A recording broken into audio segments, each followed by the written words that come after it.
history. Do you like learning history? Then tell me, what is history? Well, the popular perception is that it is a mechanical chronicling of the past events that happened, such as names and dates of rulers and dynasties and events and etc. But that's a thoroughly wrong perception.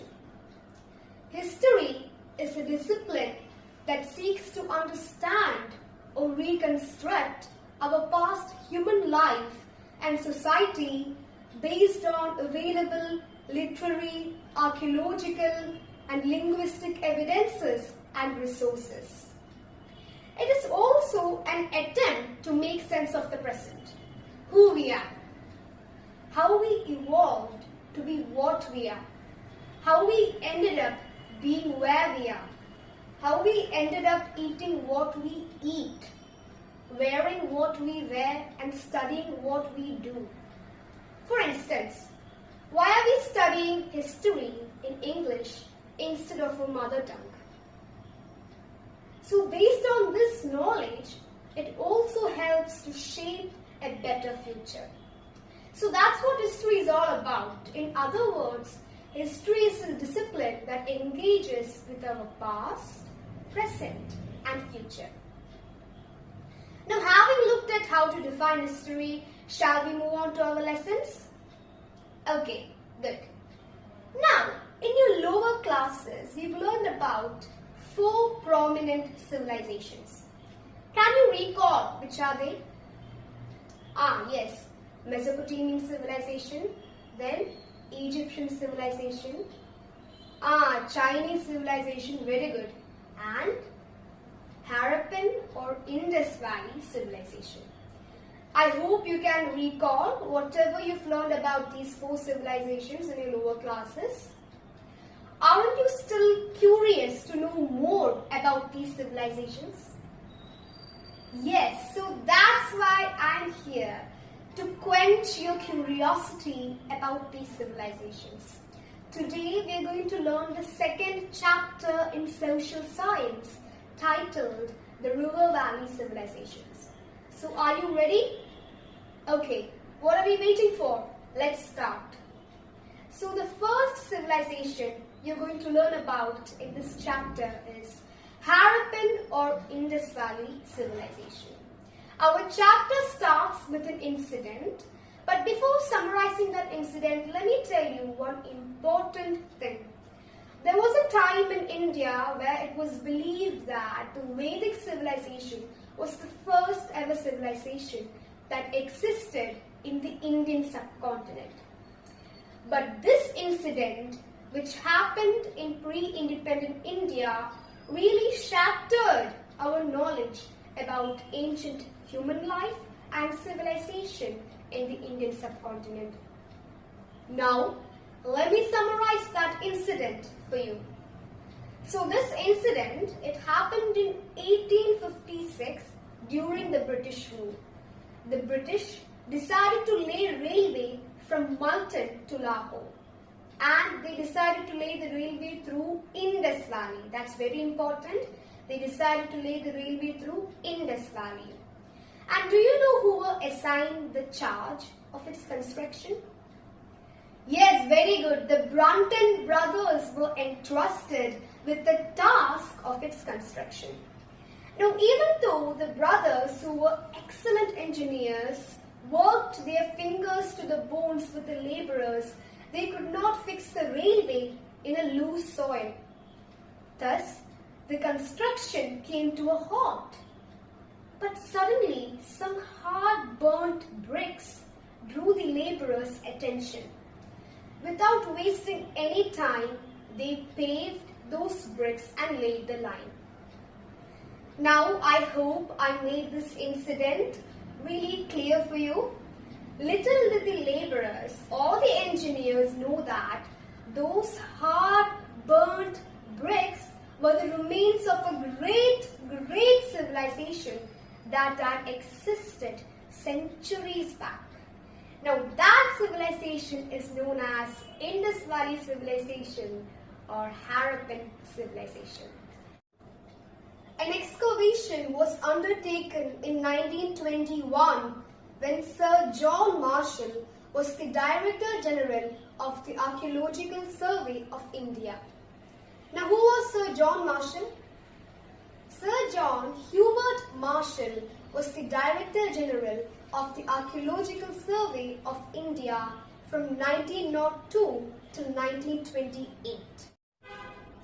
Now, will you forget who Sir John Marshall was? Okay, very good. Now, this excavation revealed that a civilization had existed in the valleys of the river Indus. Hence, this civilization came to be known as Indus Valley Civilization. Next, I'm going to show you the pictures of two people. Try to recognize them, okay? Do you know who they are? No? Okay, I will introduce them. This is Dayaram Sahni. He led the first excavation which was conducted in Harappa. His full name is Rai Bahadur Dayaram Sahni. He became the first Indian to be appointed as the Director General of the Archaeological Survey of India, a position which he served till 1935. The second person you met was R.D. Banerjee. He led the first excavation which was conducted in Mohenjo-daro. His full name is Rakil Das Banerjee. He was also an archaeologist and he was an officer of the Archaeological Survey of India. Now, do you know where Harappa and Mohenjo-daro are now? Yes, they are now in present Pakistan. Do you know why Indus Valley Civilization is also known as Harappan Civilization? Since the first evidence of Indus Valley Civilization was excavated from Harappa, this civilization is also known as Harappan Civilization. Now, next we shall do an activity. Based on what you've learned now, in page number 24, a word web is given for you. Some columns are not filled in it, so your task is to fill those columns. I will give you 5 minutes to do the activity, so your time starts now. Did you finish doing your activity, friends? Shall we check out the answers then? Okay. So what is the answer to be written in the first column? Yes, very good. It is correct. Sir John Marshall was the Director of the Archaeological Survey of India. Now, what about the second column? That one is pretty easy. Who conducted the excavation in Harappa? Yes, Dayaram Sahni conducted the excavation in Harappa. Now, what about the third column? What's the answer to be written there? What did R.D. Banerjee do? I can see some are saying the answers. Yes, what you say is correct. R.D. Banerjee conducted excavation in Mohenjo-daro. Okay, so we've successfully completed our activity. So well done. Keep it up, guys. Now, shall we move on? Okay. Don't you want to know the extent of the Harappan civilization? Yes.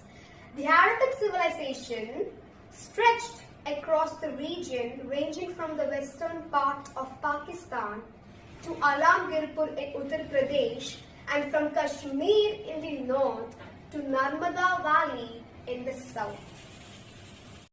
The period of this civilization is generally placed between BCE 2700 and BCE 1700. So what is the timeline of Harappan civilization? Yes, BCE 2700 and BCE 1700. Now let's learn more about the features of the cities of Harappa. The key feature of the Harappan cities was the use of hard burnt bricks. Now what do you mean by key feature? Key feature means important feature, okay? So almost all the buildings, even the great bath, the drainage system, the houses, all were built entirely with hard burnt bricks. Now the cities in Harappa had two parts, the part to the west and part to the east. Don't you want to know more about these parts? Okay. The part to the west was higher, and historians assume that this part was used by administrator. Now what do you mean by administrator?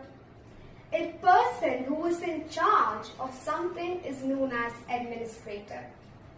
So historians assume that this part was used by administrator, and the ruins of a big building which might have been an assembly hall was excavated from here.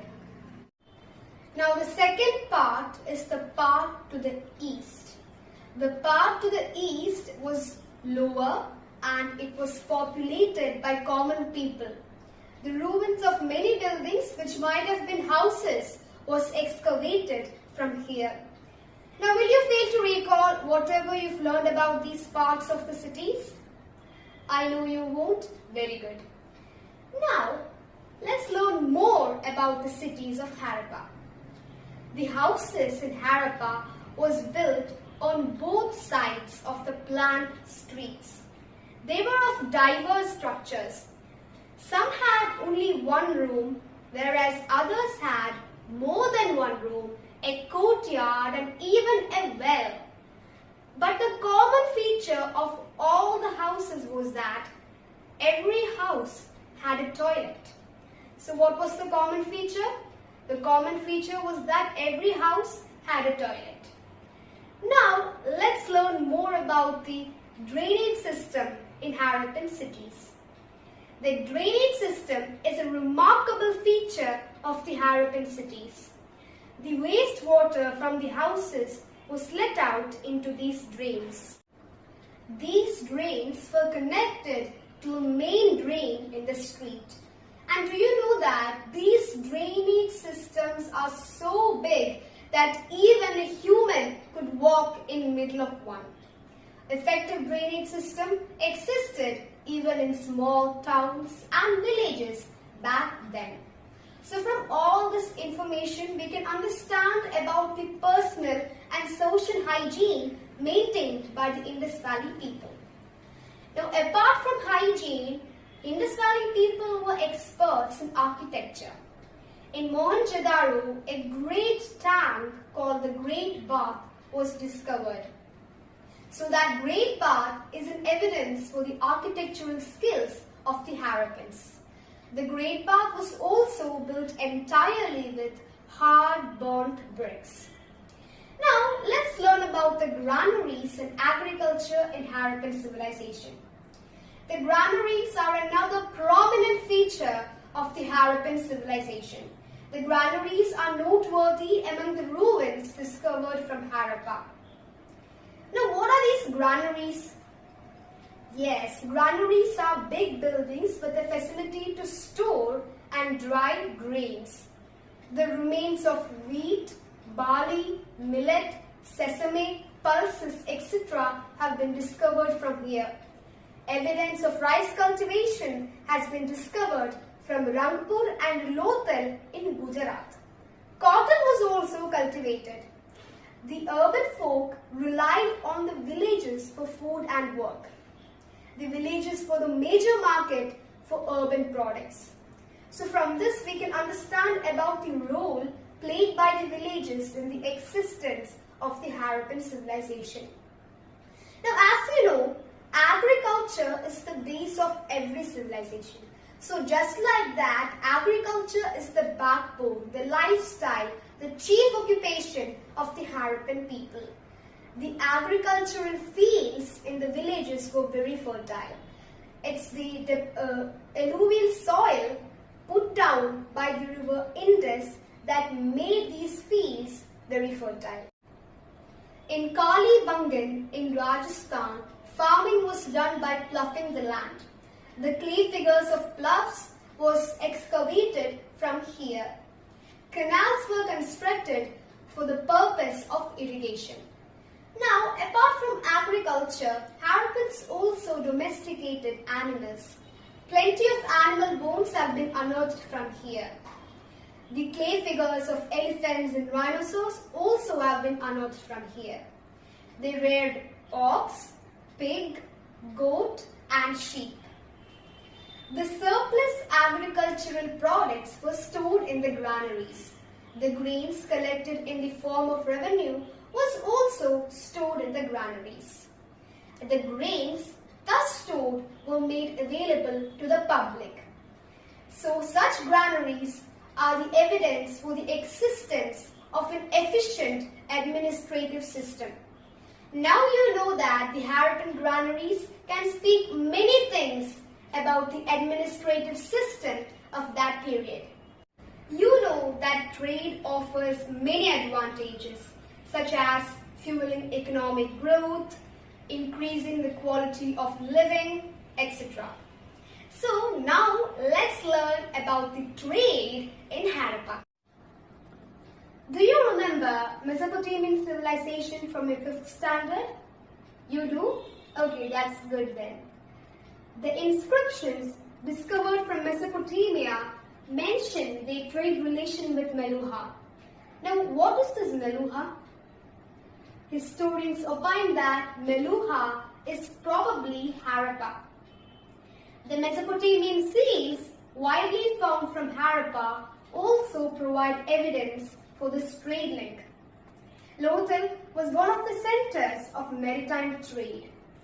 The clay figures of sailing ships obtained also prove their maritime trade link. The seals widely found from Harappa must have been used for the purpose of trade. But no evidence of the use of coins have been found out yet.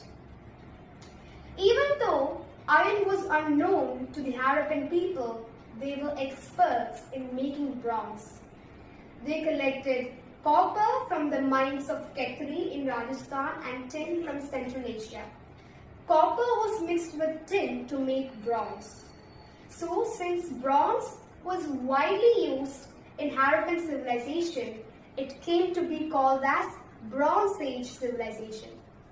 Now, why is Harappan civilization also known as Bronze Age civilization? Yes, since bronze was widely used in Harappan civilization, this civilization is also known as Bronze Age civilization. Are you bored now? Okay, don't worry. I'm going to conclude soon. But I think it would be highly inappropriate to conclude without addressing how Harappan civilization and Vedic Aryan civilization differs in its fundamental features. Primarily, as we have seen, Harappan civilization is an urban civilization with a planned city. And also, the main occupation of the Harappan people was trade and commerce. But Vedic civilization was agricultural and rural in nature. But in terms of religion, idol worship was a prominent feature of Indus Valley civilization. The prototype of the Puranic god Shiva in yogic posture was found to be depicted in many scenes unearthed from Indus sites. They also worshipped Mother Goddess, trees and animals. However, Vedic civilization was non-idolatrous. The main way of their worship was fire cult. Yaga or yajna done at fire altars dedicated to gods like Indra, Varuna, Prithvi, Sun, Agni, representing the forces of nature. As we've seen earlier, iron was unknown to the Harappan people. It was a Bronze Age civilization. But in Vedic civilization, iron tools were used. Another striking difference is the use of horse. In Indus Valley civilization, more or less horse was absent. In the seals unearthed from the Indus sites, stretching hundreds of kilometers, many animals were depicted, but horse conspicuous by its absence. Not even one seal depicting horse was to be found so far. In Vedic civilization, however, horse occupies a prominent position. In their secular life as well as religious life, horse plays a major role. Now, unlike Vedic Aryans, the Indus people developed art of writing. They had a script of their own. That script is widely known as Indus scripts. Now, unlike other Indian scripts, it was written from right to left. Though the attempts at deciphering the Indus language have not been successful yet, majority of the scholars hold that this language is a form of Dravidian. Now, you might have heard of Brahmi. It's a language spoken in Balochistan, a province in Pakistan, and also spoken by a small number of people in Turkmenistan and Afghanistan. This language is a form of Dravidian language, and there are scholars who believe that this language is a descendant of the Indus language. It has not been conclusively proven yet, but by any standards, it's safe to assume that the language of the Indus Valley civilization is the oldest in the Dravidian family. Talking about Indus scripts, two names are unforgettable. Airavata Mahadevan, a Chennai-based scholar, is no more, and Asko Karpola, a Finnish scholar. Both have dedicated their life to the adorable taste of deciphering the Indus script. This attempt has not been successful yet, though they made great progress in this field, which will be helpful for the upcoming researches. So that's all for today. It's time to wind up. I hope you've enjoyed my lecture and picked up some important points on which you can do further research. And we shall discuss more about Harappan civilization in the upcoming classes and also about other civilizations as well. So thank you and have a nice day. Bye.